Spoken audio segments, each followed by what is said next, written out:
This is the second time I will record this. It's two clips from two well-known psychiatrists. One is considered the top expert in psychiatry. And the first time I recorded, I received two phone calls at the end of the video. And then I couldn't find the video when it was time to upload it. Very strange. Here's the information they don't want you to see. It's the same network of doctors who do it, the mind control. Many of the treatments in psychiatry are also used as methods of brainwashing and torture, not just in so-called third world countries or in dictatorships, but in North America. People we don't like politically and sociologically, we can identify them as mentally ill and we can control their behavior. Military mind control experimentation is not in the past, it's in the present and the future. So everything I've been saying is being said by, so similar things to what I've been saying are being said by top psychiatrists. Now this guy, watch this. Arguably, size has more impact than the actual practice of psychiatry in this country. Let me go back and make sure. Arguably, size has had more impact on the actual practice of psychiatry in this country than anyone before. The Journal of Psychiatry. No attacks the these things in the fall with the top of precision disaster homicide. Social science editor. Homicide is the preeminent critic of psychiatry in the world. Dr. Richard Vance, professor. Look at the title. Dr. Thomas Zaz, you have professor of psychiatry. Have a term in the Diagnostic and Statistical Manual in order to then call it a disease and treat it as a disease and write a prescription for it. When I went to medical school, there were only 6 or 7 items in the manual. Now there are over 300. I mean, you mean to tell me that there have been 294 diseases discovered in the last 60 years? In psychiatry alone? It's a joke. Yeah, it is. It's an epidemic of psychiatry that we are dealing with. We don't have an epidemic of mental illness, we have an epidemic of psychiatry. Exactly. You eat too much, it's a disease, it's an addiction. You smoke too much, it's a disease. You're too unhappy, it's a disease. You're too thin, it's a disease. You're too fat, it's a disease. You have too little sex, it's a disease. You have too much sex, it's a disease. No free will, it's all chemicals. No self-discipline, no self-control. The chemical imbalance meshes very well with the idea that you give a drug which restores the balance. It's a story, a mythology, a fable.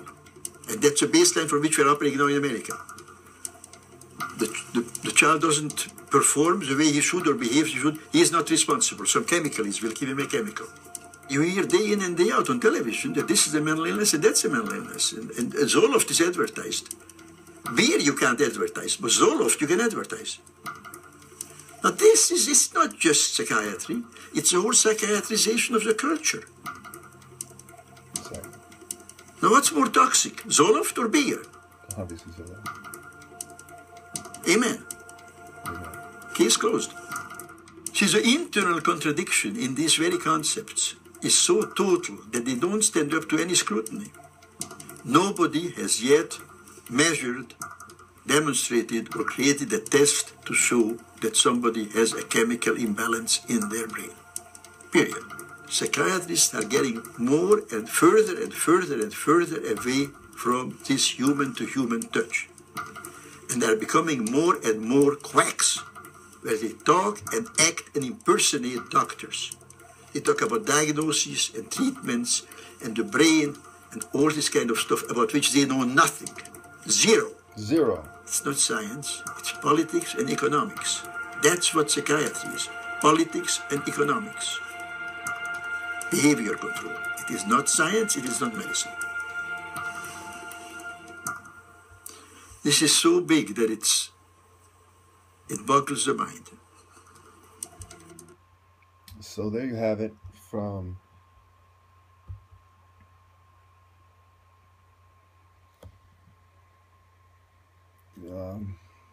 a professor of psychiatry emeritus and a psychiatrist, one of the few honest ones, telling you this is about behavior control, politics, and economics, and everything else that they said. which falls exactly in line to what I've been saying since about 2010 when I started adding psychiatry to my video series. And it started my Psychiatry is a Fraud video series, which I've reposted several times since. Don't you see how this ties into the Illuminati Part 1? Mind control, making you think certain ideas so that society works a certain way and it contributes to the white powered structure's control. I mean, who are the people who made it like this? Secret societies, okay? Who started the CIA?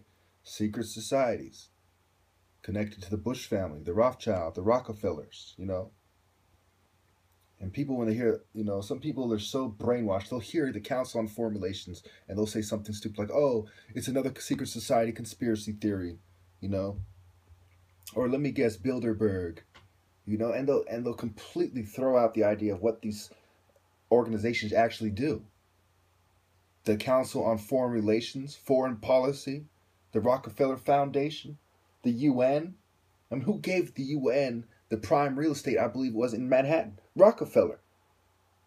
But you think that there's no major conspiracy going on? I mean, how fucking retarded is it? How stupid would you have to be to think that Rockefeller has no influence on society? How stupid would you have to be to think that there are no conspiracies after Watergate, after Iran-Contra? How stupid would you have to be to think that MKUltra and psychiatry aren't connected? How stupid would you have to be to think that Nazi science and Project Paperclip aren't connected? How stupid would you have to be to think that Nazi psychiatrists or Nazi-influenced psychiatrists such as Franz Kalman, who are some of the most influential people on psychiatry historically, on behavioral psychology, on the theory of a genetic cause for mental disorders.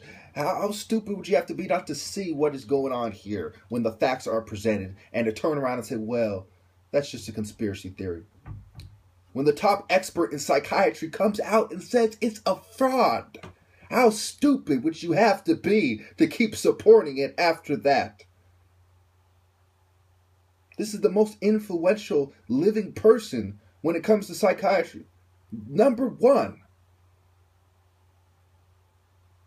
How stupid would you have to be not to see that he's absolutely right? It has to do with behavioral control, politics, and economics.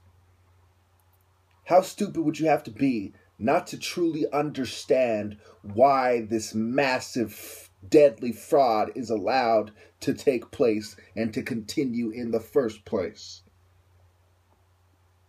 Covert operations, private clubs and organizations, privileged members of society and their secret societies, and the policy makers therein. How stupid would you have to be to think that I am wrong after studying this for 20 years, and the top psychiatrist in the world, the top professor of psychiatry in the world, coming out and saying that I am absolutely right? How stupid would you have to be a bootlicker, such as the Santa Clara County Sheriff Department, for instance, a department of bootlickers and liars and devils, a bunch of cowards like Valley Medical Center, who put profit over patients, to put it lightly. How cowardly would you have to be like, say, Mills Peninsula, Fremont Hospital, and so on and so forth? Momentum for mental health. What momentum? What are we talking about? A movement, momentum, a motion, a movement. Whose movement? The elites. How stupid would you have to be one of the trolls in the comments, pushing along this wicked agenda that's going to bring about the fate of humanity, the downfall of the righteous, the rise of the wicked? How stupid would you have to be to seal your own children's fate by supporting this massive, sinister plot? Thank you.